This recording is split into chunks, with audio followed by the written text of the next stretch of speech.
رب اشرح لي صدري ويسر لي أمري واحلل عقدة من لساني يفقه قولي. عثمان بن عفان رضی اللہ تعالیٰ عنہ کی یہ روایت ہے، اور آپ کو معلوم ہے عثمان رضی اللہ عنہ نبی کریم صلی اللہ علیہ وسلم کے داماد ہیں، اور تیسرے خلیفہ راشد ہیں، خلفائے راشدین ابو بکر، عمر، عثمان، علی، تو تیسرا نمبر عثمان رضی اللہ تعالیٰ عنہ کا۔ عثمان رضی اللہ عنہ کی بڑی فضیلتیں آئی ہیں۔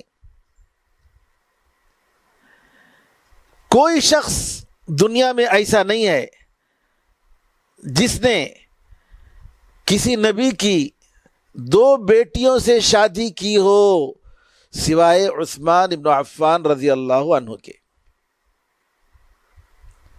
رقیہ رضی اللہ عنہا سے شادی کیے، ان کی وفات ہو گئی، ام کلثوم رضی اللہ تعالیٰ عنہ سے شادی کیے۔ یہ بڑی فضیلت ہے عثمان رضی اللہ عنہ کے لیے۔ عثمان رضی اللہ تعالیٰ عنہ کے بارے میں آتا ہے کہ ایک مرتبہ نبی کریم صلی اللہ علیہ وسلم ایک کنویں میں پیر ڈال کر بیٹھے ہوئے تھے، اور جو ہے ان کا کپڑا جو ہے ہٹا ہوا تھا، ران تک ان کی چادر جو ہے ہٹی ہوئی تھی۔ نبی کریم صلی اللہ علیہ وسلم اکیلے بیٹھے ہیں، تو دربان ایک صحابی ان کی نگرانی کر رہے تھے، دروازے پر کھڑے تھے، گیٹ کے دروازے پر۔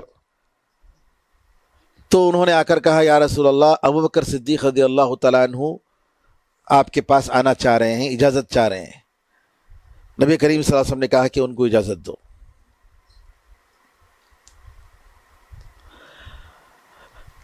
ابو بکر صدیق آئے، تھوڑی دیر کے بعد پھر دربان آئے اور آ کر کہا کہ یا رسول اللہ، عمر فاروق رضی اللہ تعالیٰ عنہ اجازت چاہ رہے۔ تو نبی کریم صلی اللہ علیہ وسلم ویسے ہی بیٹھے ہوئے تھے، کہا اجازت دو۔ پھر تھوڑی دیر کے بعد انہوں نے کہا عثمان رضی اللہ تعالیٰ عنہ اجازت چاہتے ہیں کہ وہ آئیں۔ تو نبی کریم صلی اللہ علیہ وسلم اپنی چادر کو، اپنے کپڑے کو جو ہے پوری طریقے سے ڈال کر اپنے گھٹنوں کو چھپا لیے، پہلے ران تک کھلا ہوا تھا اس کو چھپا لیے۔ صحابہ نے کہا، اللہ کے رسول، ابو بکر صدیق رضی اللہ تعالیٰ عنہ آئے تو جو ہے آپ جو ہے ایسی حالت میں بیٹھے ہوئے تھے، عمر آئے تب بھی ویسے ہی بیٹھے ہوئے تھے، لیکن عثمان آئے تو آپ جو ہے اپنے کپڑے کو آپ نے سنبھال لیا، اور آپ کے گھٹنوں کو آپ نے جو ہے پردہ کر لیا۔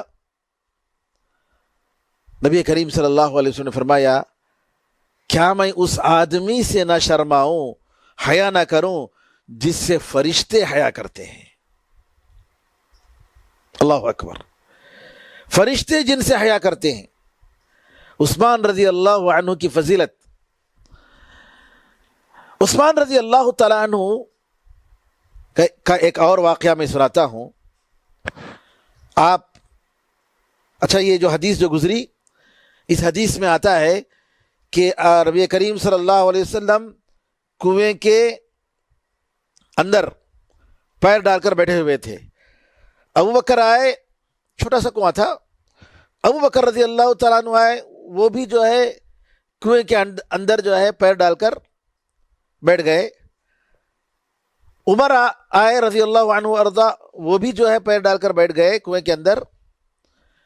لیکن عثمان آئے تو جگہ نہیں تھی کنویں کے اندر پیر ڈال کر بیٹھنے کی، تو عثمان رضی اللہ تعالیٰ نے کہا کہ دوسرے سائڈ میں باہر پیر ڈال کر بیٹھ گئے، کنویں کے اندر نہیں۔ سعید بن المسیب رحمۃ اللہ علیہ جن کو سید التابعین کہا جاتا ہے، تابعوں کے سردار، وہ کہتے ہیں میں نے اس حدیث سے سمجھا کہ تینوں کی قبریں ایک ساتھ ہوں گی۔ کون؟ نبی کریم صلی اللہ علیہ وسلم، ابو بکر صدیق اور عمر فاروق۔